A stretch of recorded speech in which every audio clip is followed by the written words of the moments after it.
Neraka terbagi menjadi 8 tingkatan dengan nama dan calon penghuni yang berbeda berdasarkan perbuatan yang telah dilakukan. Salah satunya adalah neraka Jahannam.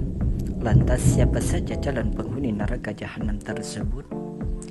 Allah Subhanahu wa Ta'ala berfirman bahwa orang-orang yang terhindar dari panasnya neraka dan dimasukkan ke dalam surga adalah seberuntungnya orang. Allah Subhanahu wa Ta'ala berfirman dalam surah Ali Imran ayat 185, setiap yang bernyawa akan merasakan mati. Hanya pada hari kiamat sajalah diberikan dengan sempurna balasanmu.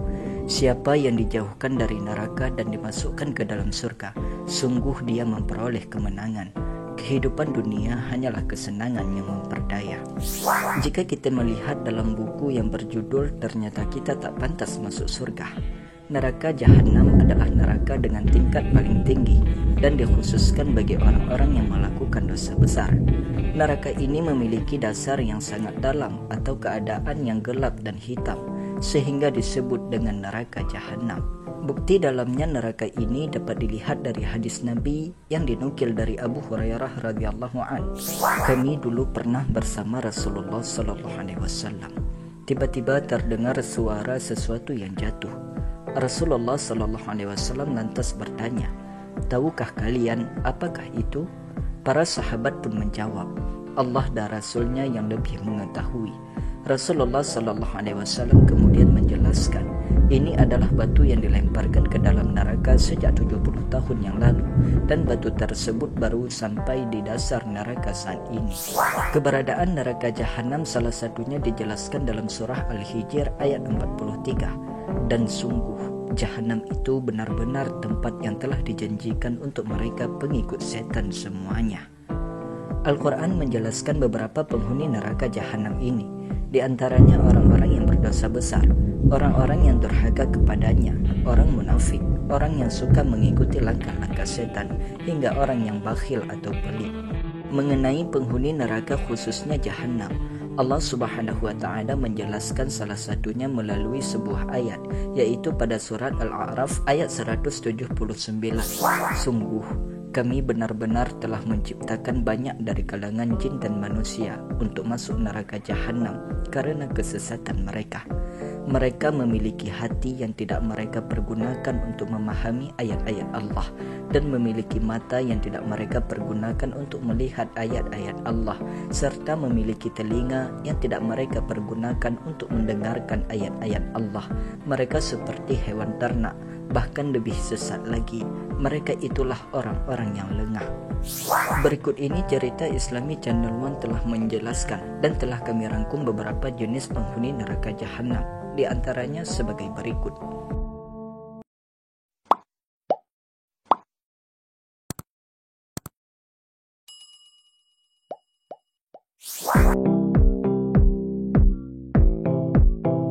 Dijelaskan bahwa neraka Jahannam adalah tempatnya orang-orang muslim dan mukmin yang mengerjakan dosa kecil maupun besar. Neraka Jahannam ini ditujukan kepada siapa yang keras kepala dengan tidak mematuhi larangan serta menjauhi ajarannya. Sebagaimana firman Allah dalam Al-Quran, bagi orang-orang yang memenuhi seruan Tuhannya atau taat kepada Allah dan Rasulnya, disediakan balasan yang terbaik, yaitu surga.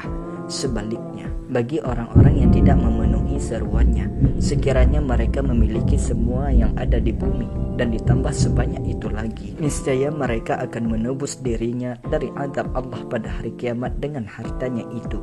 Mereka itulah orang-orang yang akan mendapatkan hisab atau perhitungan yang buruk. Tempat kediamannya adalah neraka Jahannam, dan itulah seburuk-buruknya tempat kediaman.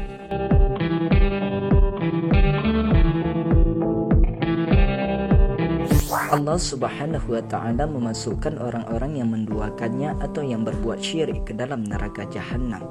Hal ini sesuai dengan firman Allah dalam Al-Quran surah At-Taubah ayat 113. Tidak ada hak bagi Nabi dan orang-orang yang beriman untuk memohonkan ampunan kepada Allah bagi orang-orang yang musyrik, sekalipun mereka ini kerabatnya, setelah jelas baginya bahwa sesungguhnya mereka adalah penghuni neraka Jahim.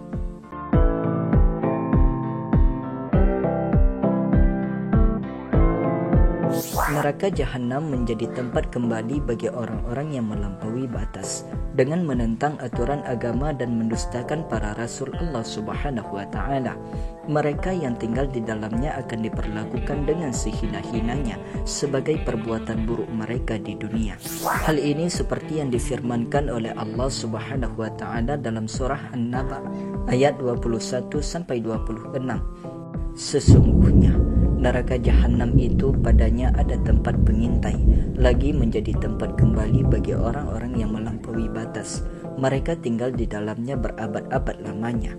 Mereka tidak merasakan kesejukan di dalamnya dan tidak pula mendapat minuman selain air yang mendidih dan nanah sebagai pembalasan yang setimpal. Begitulah pembahasan kali ini mengenai penghuni neraka Jahannam. Na'udzubillah tsumma na'udzubillah. Semoga kita tidak termasuk di dalamnya ya sahabat Islami. Mudah-mudahan apa yang telah kami sampaikan bisa menjadi manfaat. Di mana ada kesalahan kami mengucapkan mohon maaf. Terima kasih dan sampai jumpa.